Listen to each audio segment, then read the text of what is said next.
C'était l'histoire d'un enfant seul qui s'éclairait qu'à la bougie. Dans l'obscurité indécente, il est spectateur de sa vie. À la maison c'était pas jovial, il devait se dire qu'il y avait pire. Toujours un môme comme 3 pommes, il a déjà le cœur plein d'épines. Né dans une famille religieuse, il voyait le monde de par leurs yeux. Le ciel l'avait jamais aidé, il a plus aucune foi en Dieu. Il lui restait que l'amour de son frère, comme la lueur d'une cigarette. Entre 4 murs qui l'enfermaient, il devait rêver pour pas se perdre. Son père jouait au jeu d'argent pendant que sa mère se laissait mourir. Le salon témoigne de leur chute quand s'accumulent les bouteilles vides. L'enfant vivait abandonné, c'était le grand frère de la famille. Mais il avait un cœur fragile et son frangin l'avait compris. En pleine campagne il s'évadait, jetait des cailloux dans le lac gelé, claquait des pètes pour s'amuser, faire une cabane dans le châtaignier. Tout ce qu'il voulait c'était retarder le moment où il faudra rentrer, retourner dans cette prison de bois qui à la longue fait que le blesser.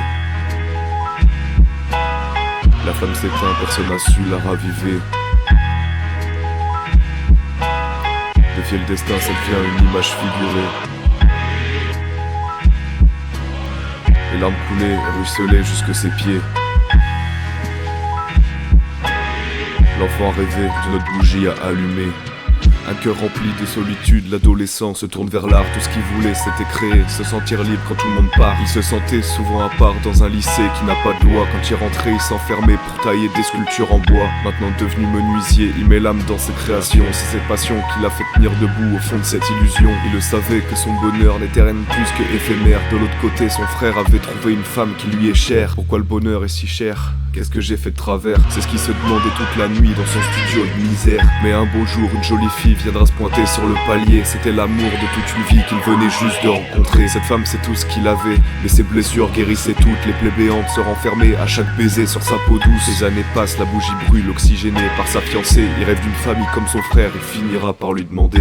Étonnée par la demande, elle semble pas s'y opposer. Elle dit que pour elle c'était pas possible à cause de sa stérilité. Même si le môme la comprenait, le couple saignait chaque jour un peu. Ils ont fini par divorcer, il s'est retrouvé à nouveau seul. Il comprenait la décision, il se disait que tout a une fin. Il lui en voulait même pas un peu, malgré la peine et les chagrins. Un an plus tard, il se doutait pas qu'il perdrait tout le reste de son monde quand il a su que son ex-femme venait d'accoucher d'un autre homme.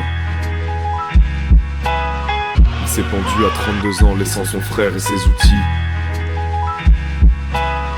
La bougie venait de s'éteindre, il le fallait pour qu'il soit libre.